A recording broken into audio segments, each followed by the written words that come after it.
People ask me all the time, why did I write this book?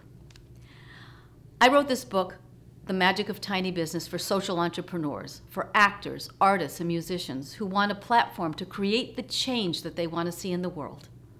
For parents who want to do meaningful work and not sacrifice family time, and for business owners who are stuck in the go big or bust myth.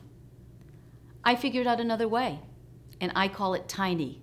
And tiny can be mighty, because like tiny house living, it's as much about what you decide to include as exclude. And when you take the time to get very clear on your why, you can use it to drive your decisions.